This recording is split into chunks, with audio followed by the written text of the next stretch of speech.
Everything always goes back to TV, and I tell you, I'm really getting tired of this. I cannot go one day without Discovery. I wish it were one other channel that people would mention. They can't mention like A&E, the History Channel, and Disney, something else. Anytime, literally every time, anytime I get into a conversation about TV, it always has to go back to Discovery.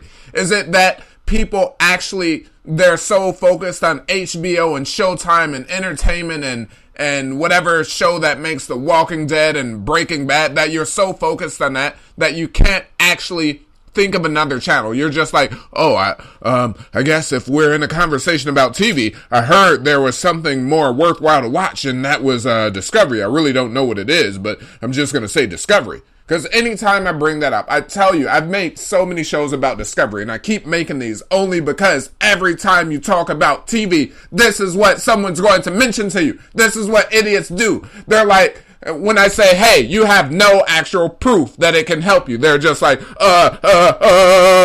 panic mode, Discovery. That's all they do every single time. Can people say something different? Can just lie to me. Just say a channel I don't know. Because I don't watch TV. I told you guys that. I'm the man that's all about taking down the slave box. That's your friend TV. Just lie to me. Because I tell you, everyone knows I'm public. I'm open with that. I do not watch the slave box. I don't watch it. You can just lie and make up a channel. I'm like, hey, you know, there's no proof that TV is going to help you. And you should just lie to me and you should say, hey, what about Proof TV? I'm like, what? Proof TV? They're like, yeah, it's a one-on-one TV channel, and they actually walk you through reaching your goals step by step. You get your own personal advisor. And I'm like, I should shut my mouth.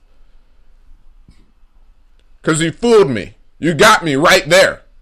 I don't know. I don't watch this, but you can't. Because the thing is, you don't even know. You're stuck watching Sex and the City and Friends and Seinfeld and Desperate Housewives and some more Basketball Housewives and Atlanta Housewives and just lots of housewives, and most of them are not actually wives in stable relationships. They're just like girlfriends or borderline divorce. But you're like, this is quality programming. And then you're like, and then when I come in and say, hey, you know, there's no actual proof that TV is going to help improve your life or your community, your offspring, you're like, Discovery. And then I say, hey, you know, no one actually watches Discovery. Why are you saying that? Yes, I do. Help me. You know, I don't even care. I had someone tell me, thought it was a friend at the time. I had someone tell me, they're like, it helped me go to Africa. I'm like, is that what you want to tell me? You want to tell me that you sat down, someone should sit down and watch TV for 20,000 hours, because by the time you're 30, most adults have at least watched 20,000 hours of TV in their life. And then I'm like, well, so if you have proof that it's actually helped you improve your life, just show me some of that proof. You're like, well, it helped me go to Africa. And then what did I say? I said to her, I'm like, hey, I went to Africa. No, you didn't, you liar. Why do you want to call me a liar just because I said that? I'm saying I did the same thing. I'm saying that I did what you claim as proof without actually requiring the help of the slave box. No, you didn't. That's impossible. No one would actually go to Africa if they didn't watch TV, because the only reason I did was because of Discovery. And I'm like, are you serious? You're going to call me a liar? You're going to invalidate my passport because of what I just said? Because that's the only proof. You know what? I don't have a smartphone. Most people I know, most of my friends, everyone, all my students, everyone, my wife, everyone has a smartphone. I'm using this old, silly Nokia from like 10 years ago. It's green and black. It doesn't have colors. It has push buttons, which are broken. It cannot send messages. It's got like 3 games. Snake, some card game, and some other game where you just hit left or right and this ball rolls down these bars and you just try not to get hit by spikes. So when I meet someone with a smartphone and I make a statement like, hey, you lack any proof that your phone is actually better than mine, and you say something to me like, my phone, and you've got like this $1,000 Samsung that just came out like 10 minutes ago, and you're like, my phone can make calls. I'm like, you're supposed to say something. If your phone is so great, you're supposed to say something that my phone cannot do. You're supposed to tell me about all the apps you can download. You can surf the internet. You can set up your schedule. You can use this to open your door. You can purchase stuff on the vending machine like I saw a woman doing today. You can do all this crazy stuff. You can pay by credit card using your phone. You should have so much more. If your phone is so much better, you should be able to have a plethora of other things to say rather than just, I can make calls. But that's what you silly idiots keep doing with TV. I'm just like, hey, there's no proof. You're like, I can laugh. Is that your proof? Is that your proof you can laugh and you can take a vacation? I've laughed today. Every day I've laughed. I've had a lot of fun and I've taken a vacation. Where's your proof? I've been entertained. Me too. Where's your proof? I've gotten information. Me too. Where's your proof? You guys are silly with this. And then you just run into Discovery. You're defending it like it's some sacred god or something. Like it's that Indiana Jones pot or vase that he had to protect and hide. It's like the Lord of the Rings. That's what you guys are defending Discovery like. You're like Frodo and there's some giants and all these fake guys chasing you. Computer generated images just chasing you. You must protect the ring, Frodo. I will not let you pass. And you've got wizards and witches and everyone just protecting you. Or you're protecting Discovery. That's what you're doing. I will not let you capture Discovery. I'm just like, hey, I'm not trying to capture it. I'm trying to get you to abandon it. This is not any hostage taking. But for some reason, you've been taken hostage by Discovery. I'm just trying to say, you should have something better to say. You should be able to just shut me down and make me look stupid in front of a group of people. You should be able to say, Birdy, now you just highlighted that I watched 20,000 hours of TV over the course of my lifetime because I'm 30 years old or 40 years old. So I'm going to break down and show you what that 20,000 hours has brought me. Look out. Look at this. Here's A, here's B, here's C, here's D, here's E, here's F. And you just go through the alphabet. Then you get to Z. You're like, here's Z. So that's already 26 things that I can show you that you can actually touch. But hey, the alphabet only has 26 letters. So here, now let's go to A1, A2, and you just keep going. You're like, here are 200 reasons. 200 reasons, because 20,000 hours divided by 200, we're still talking, what is that, like 1,000?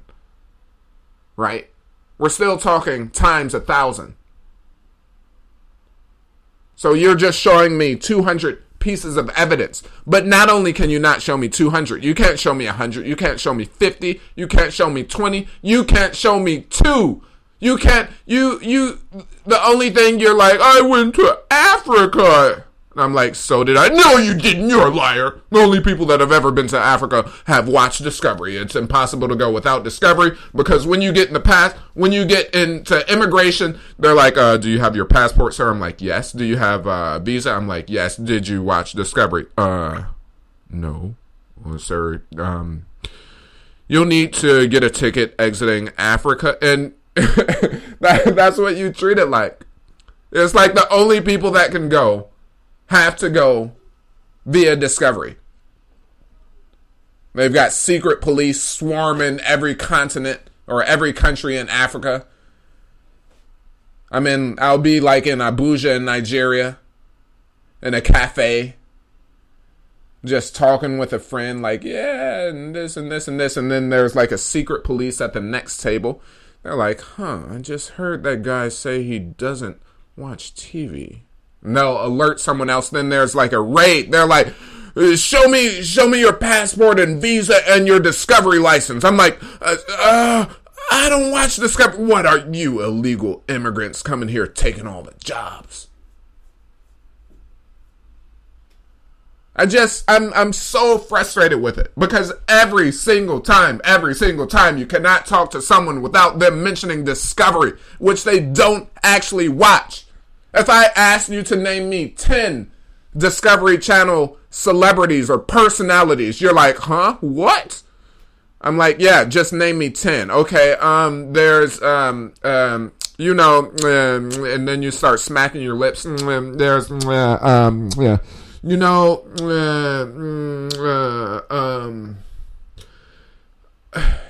When I watch Discovery, it's not I watch it for information. Yeah, you do.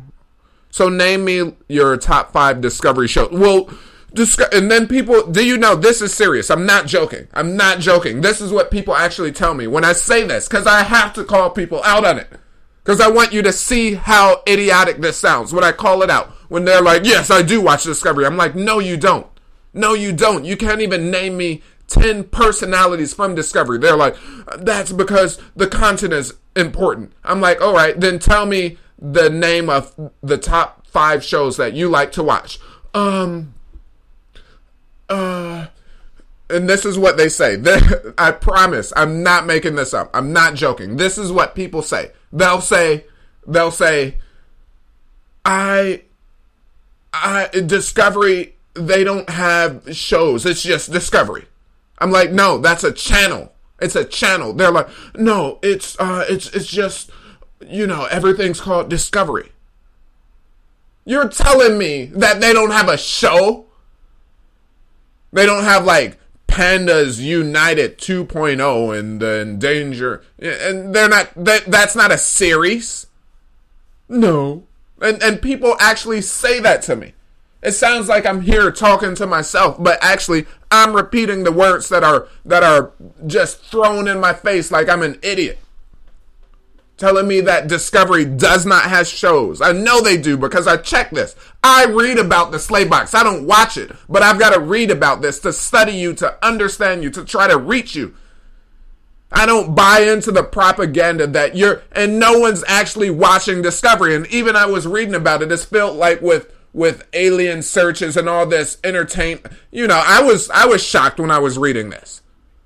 It's just a lot of commercialized drama and entertainment now to keep up with what everyone's actually watching. Breaking Bad and Twilight, or what's the Vampire Diaries. That's what people are watching. And it's always the same. You don't even like realistic dialogues. It's always like, no. That's how people talk. And you guys buy it every time. I saw what you did. And then the other guy speaks exactly the same as the first guy. You didn't see what I did. Yeah, I saw you. I was there. You weren't there. And you just listen. They always do that silly voice. And then I ask you why. You're like, because it makes it suspenseful. Is that suspense? This is so unnatural. That's so unnatural. Who actually speaks like that? I saw what you did. Yeah, I'm taking you down. You're not taking me down. Yeah, I'm taking you down. I won't let it pass. You've got no say in this. No, I've got every right. Every right. I was there. I'm about to cough doing this. These guys, they like film this stuff with 1,000 cough drops. I'm like, I was there. I don't know how they do this without coughing. This silly voice talking like they've got a smoker's cough. It's like they've got a chain smoke. That's the preparation. That's why actors get paid like $20 million for these silly shows, because they've got to jeopardize their lungs. They're like, I just finished like 2 packs of Marlboros. I'm ready. I'm ready to go. These guys probably sounded pretty good right before they got that job. Got to go smoke all day. I saw what you did. I was there. I'm taking you down. Taking you down. You're not taking. No. I'm not joking. This silly voice is making me want to cough, but you guys want to sit around and watch this. Who actually speaks like that? Every show, every movie, every single movie, all your Iron Mans and Avengers and Harry Potters and Breaking Bad, and they always do that. All this staring at your eyes, no one can blink. No one wants to blink. They all need some eye drops. Need to visit, and they need to visit just like so many different forms of eye specialists on every level. They've got to get, like Stevie Wonder. They stare at you so hard. Stevie Wonder is gonna like just call that out. He's like, hey, now I can feel that. They're like, no, I'm retaliating.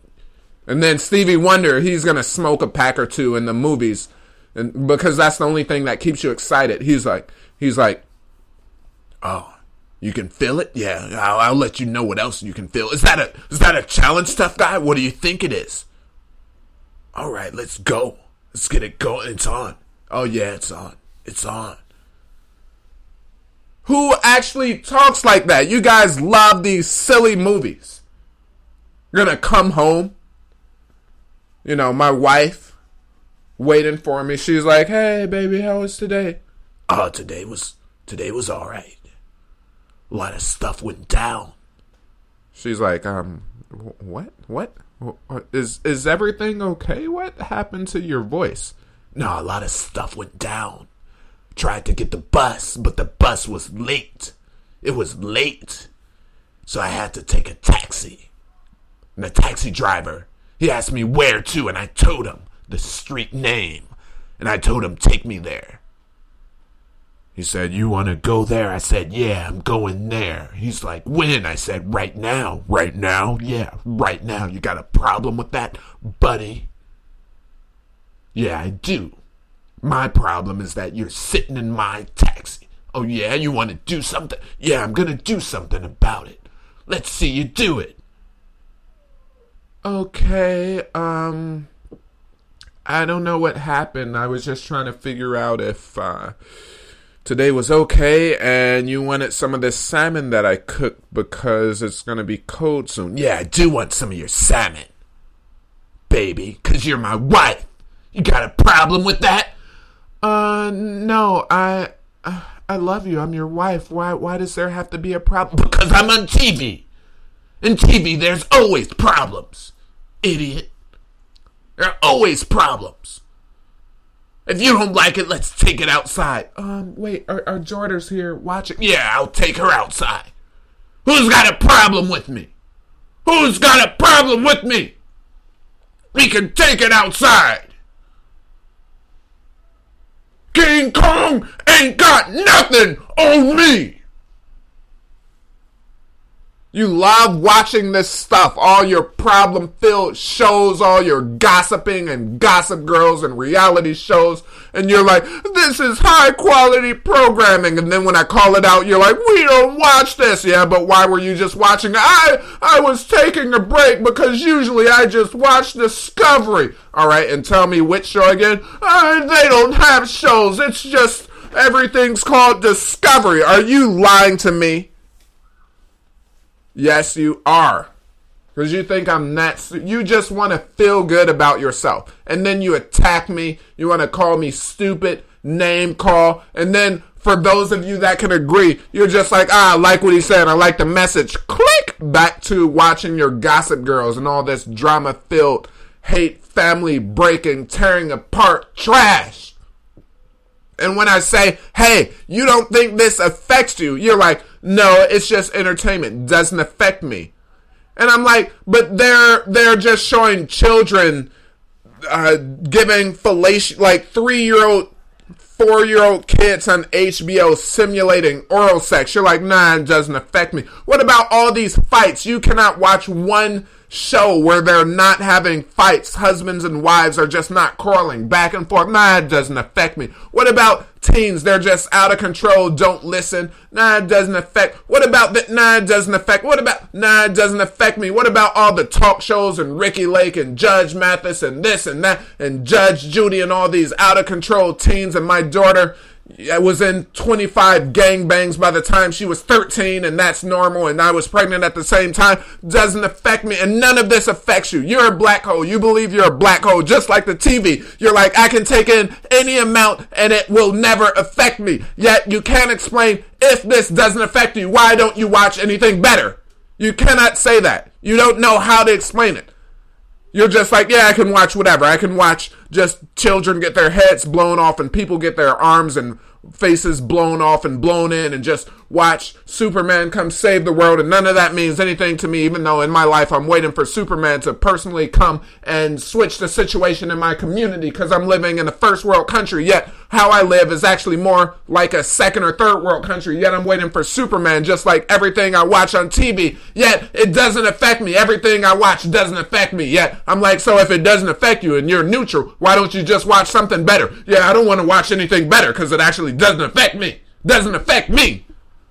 Because I'm like a black hole. I'm like Jesus. I can just touch anything and it turns into goodness. That's what I can do. So when that TV hits my eyes, it gets translated into my brain into heavenly goodness. That's what you can do. Nothing affects you. You're just like a black hole. You can absorb everything. You've got all these special powers, yet your community's rot. Your family's broken. You've got no proof that it actually helps you. You're 40 years old, 50 years old. You've done nothing. If you died tomorrow, who would be there? Your friends, your family. Your friends if you have any. Your family if it's still together. Because all your shows are all about breaking your family. And there are reports that I covered on my shows all about that. And you're like, shut up, that's your opinion. Emailing me, sending me all these stupid comments, calling it my opinion. When I'm like, this is not my opinion. Here's the report. Here's the PTC. This is what they said. This is not my opinion. If you got a problem, if you disagree, go send it to them. This is not my opinion. Go read their report. Go email them. Go contact their researchers. Don't send this to me because it's not my opinion. And so when you died, if you died tomorrow, who would be there? Your family, if you still have one. Your friends, if you still have one. Because it's all about ruining a friendship first and then trying to recover it. That's every show, every movie. Making silly mistakes, doing stupid things, and then trying to save it at the end. So if you could keep your friends, which actually usually doesn't happen, what do? What am I going to be doing? Talking about taking out the black trash. Those are the black people that are holding blacks back. I'm talking about taking them down also. And it's not just against black people. I'm talking about taking out all the trash. I don't care what color you are. If you're trash, you're going out. You will not be hanging around Birdy Tolar. That's what I'm saying. And I'm going to address it. All the trash is going out. All of it. Black, white, yellow, Indian, whatever color you are. If you're trash, you're out. You're out. I've got a family. You're out. You're not going to be hanging around me. Teaching my family, teaching my daughter, teaching this next generation and not just teaching. We're going to do this through studying it and learning. We're taking out the trash. We're not keeping trash around me. Not going to be around us. Not in my home. Not on my watch. Not on my clock. Not if I get killed. That's another thing. Because then my efforts will have to stop there. That's as far as I can go. But as long as I'm alive, I'm going to be taking out the trash. There will be no more hanging out with all the trash. That includes former friends, family. I'm taking it all out. It's going to be gone. Call me a garbage man. You're like, even though he's making a little money here and there, he's a trash man. Yeah, darn right I am. Take out the trash. Trash man. Yeah, I'm the best trash. I'm a proud. You'll never find a trash man that's more proud than me. Put on my gloves. Not even white gloves. They're like trash covered, dirty, the worst gloves you've ever seen. Taking out all this trash. I've got so much trash between former friends and family. Taking it all out. Boom.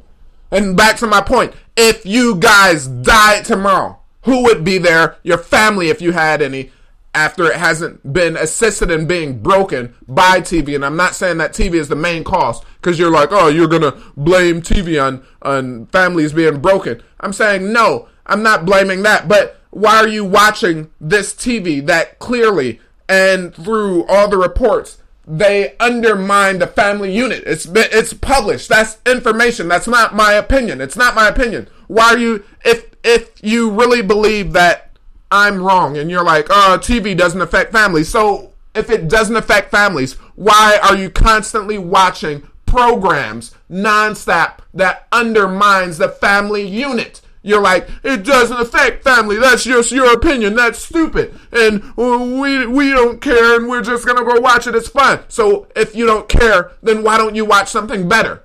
That's just like if I say, hey, what do you want to eat? You're like, I don't care. And I'm like, all right, let's go eat. You're like, here, let's eat this dirt. I'm like, no. Why don't we go eat some fish, some filleted fish that came from, the Pacific Ocean in the middle, and it's like a rare catch, and it's like $1,000 fish. You're like, no, let's go eat this soil. I'm like, no, you just said you don't care. Let's go eat some good food then. No, I don't care, but we got to eat soil. No, you care if you're saying we got to eat soil. Why don't we eat something better, cleaner? No, because I don't care. So let's just eat trash, soil, filth. Do you see what's wrong with that statement? Let's eat something better. So what I'm saying is, if you still have families at the end, if you still have friends when you die, who's going to be there? Your family and your friends. But I told you, there are only two men in this world I respect, that I truly, deep down in my heart, really love, care for. And these I consider great men personally. I mean, there are some great men in the world, and I spoke about this before. There are some great men doing amazing things. But some of them I don't actually know. I've heard of them. I've never met them. I can't just pick them up, call them tomorrow. Those are people you know. These are people you're close to. The people I know that I can call tomorrow, that I really respect and look up to and strive to be like, who? My father and my best friend. Because these men, their actions speak for themselves. They don't need to say anything. They don't need to tell me anything. They don't need to tell you anything. The work they do, the work in the community, the work they do in their free time, because they actually have free time, but you don't have free time because it's being held hostage by TV. Because when you finish work 9 to 5, then you're tired, then you want a little food, then you're like, I've got 2 daughters like my buddy does, or I've got 4 children like my father did. Then you're just like, I gotta go play with them and take care of them, and now I'm tired, just gonna turn on the TV. When you're doing that, what are they doing? After they've had such a long day, took care of their family, took care of all their responsibilities, what are they doing? They're going out, they're helping the community. What do? Give your time away, throw it away to the slave box. So if these men died tomorrow, who would be there? Will it be like you, your friends if you have any, your family if you have any? No, it won't be like you, because it's going to be hundreds of people affected, because they've reached so many. They've helped. What do I say? Most people are striving. They're trying to find the purpose of life. They're like, I don't know. I guess I better believe in God and believe in Jesus, when actually you've got all these Christians in Chicago. That's where I come from. You've got all these Christians, and I came from a Christian family, and Presbyterians and Lutherans and Catholics and Baptists, and everyone's debating over the Bible and praying, and everyone has all this to pray about and feel about Jesus and know him in your heart, but no one actually wants to do the actions of Jesus. If you look at what my father does, you look at what my best buddy does, they follow the actions of Jesus. Most people, they miss the whole point of the Bible. Everyone's just like, yeah, you gotta believe, you gotta accept them. You gotta accept them in your heart, and only then will you be saved, because God so loved the world that he gave his only forgotten son, and blah, blah, blah. And so, Jesus, I accept you as my Lord and Savior in baptism, and here I'm gonna eat a wafer, and there, love Jesus Christ. And they'll go into all this rhetoric with never actually using their time to follow the actions of Jesus Christ. And if you ask me, the Bible is a long-winded book. It's about 1,000 pages. I've read it, even though most Christians haven't, in my opinion. That part you can say is my opinion. We can debate that. It's just, I grew up around, I grew up in a community with all these Christians who actually don't read the Bible, because in general, they don't read. We read verses and parts and pull out highlighters, but no one actually reads it. They'll just that's why we need preachers to kind of help us explain certain passages, which we never turn to except a couple years before, when they highlighted the same passage, and who actually knows if the preacher read it. But they actually, if you ask me, the Bible's only about, 1 or 2 things. And the main thing I see is, okay, here's his son, Jesus Christ, and here's what he did. He used his time to go out and help people. And you've got all these people, they'll pay a couple dollars when a hurricane hits, or when there's some fun going around to help some kids over in Africa. They'll pull out a couple of dollars, but no one actually wants the help. If you look at my buddy, Daniel's son, what does he do? In his free time, he's going around door to door. He's feeding. He's opened up rooms in his home. He's got those homes just there for people, for homeless people, for guys that lost their family, that lost their jobs, that ran into women with all these psychological problems that ended up destroying the family. Like, I'm going to get divorced. And then these guys, they end up being somewhat similar to my father, honest men who are just like, I'm going to give you everything just to make sure that you can continue to feed our children. And when you have women that are psychologically imbalanced, they'll take that. And then the man, he's going to live, who actually cares about him? We just throw him under the rug and leave him there to fend for himself. And then he gave her everything. And you see what happens. Maybe he survives, maybe he doesn't. But my buddy, Daniel's son, what does he do? He goes out in the community. He goes door to door. He gets doors slammed in his face. He gets laughed at. He gets mocked. He doesn't stop. He goes and he finds people to help. He's just like, I'm going to use my actions. I'm going to use my time. I'm going to try to model Jesus's behavior. This is not just believing him in your heart. This is believing him in your heart plus modeling his actions. And I'm going to do both. But most people are like, yeah, I love the Lord, but I don't want to actually eat with homeless people and have my family sit down and eat with them. No. I can even admit that. And most people, you'll lie. You're like, well, since you brought it up, well, I would do it. No, you wouldn't, because you haven't. I can at least admit, I don't know how comfortable, I've got a daughter. I don't know how comfortable I actually feel bringing a person I don't know, a homeless person who's been on the street. I don't know their history. I can honestly say that. But my best buddy, he's like, no, I'm going all out. I'm not pulling any strings. I'm going to bring these guys here. I'm feeding them. I'm clothing them. I'm cooking for them. I'm helping this guy get back on his feet. We're putting a resume together. We're going to talk about his dreams. I'm going to help him get his job. I'm going to help him get back with his children. I'm going to help him get his life back. Opens up rooms, washes their clothes, and my father's the same sort of man. So if these men died tomorrow, what's going to happen? It's going to be more than just their friends and family there. It's going to be a community there. It's going to be their neighborhood there. All these people that they help, that they didn't actually have to, but they're different from the average slave box viewer. They're different, and they're not the same, so don't ever try to equate them. And you guys want to be looked at the same, like, well, no, that's different. My friend at my company had cancer, and so we put together a little money, and like between the 14 of us, we called him every day. One person would call a day, and we did that, and we prayed, and magically his cancer went away. No, that's different. Because when you die, who's going to be there? That guy, your friend. Because you can't think beyond that. You can't think beyond what you can see. Because what does the slave box show you all the time? Just to follow what you can see, what's there. And that's why your communities continue to rot, and you can't actually build anything. You can't come together. You don't actually feel a need to reach out to those in your community, because you can only see what's given to you. And it's programming you to keep you like that, to keep you so weak. So I can tell you, you're very different. If these men died tomorrow, people would say, we just took a great loss. We just lost someone that's irreplaceable. There's not another man in this community like that. We just lost someone great. This was a huge defeat for the community. How will this person be replaced? I don't know. They were pretty irreplaceable. They were unique. And you're going to have all these people in the community come out to honor that person. Yet you, the average loser that sits around watching, you're like 55 years old, 60 years old with nothing to your name except a little money, if you even have that, in a car or two. And then you're just like, well, I cared for my grand steps.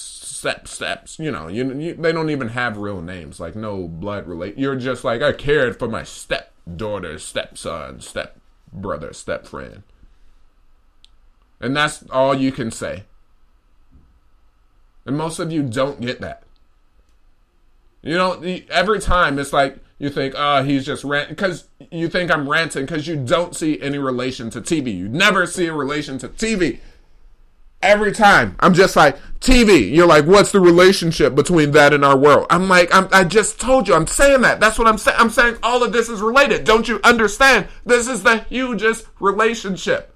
Time. You don't understand your time? When I just told you that story about my best friend, do you not understand? It takes time, the work my father does. Taking all these kids that were abandoned by their fathers and mothers, not just fathers and mothers. I'm not throwing the blame on the fathers. I'm saying the kids that were unfortunate enough to be dealt the hand that they were dealt and end up as they were with no one that actually cares for you or cares for them. Don't you understand that it takes time for him more than anything? Of course it takes money, but it takes time to take them fishing like he did with me, my brothers and sisters. That takes time. Most of you are like, I don't want to actually take any kids fishing on my weekend. That's my day off. I want to catch up on the new Breaking Bad or download this new Netflix series because I can watch an entire season in like one sitting and just watch it nonstop.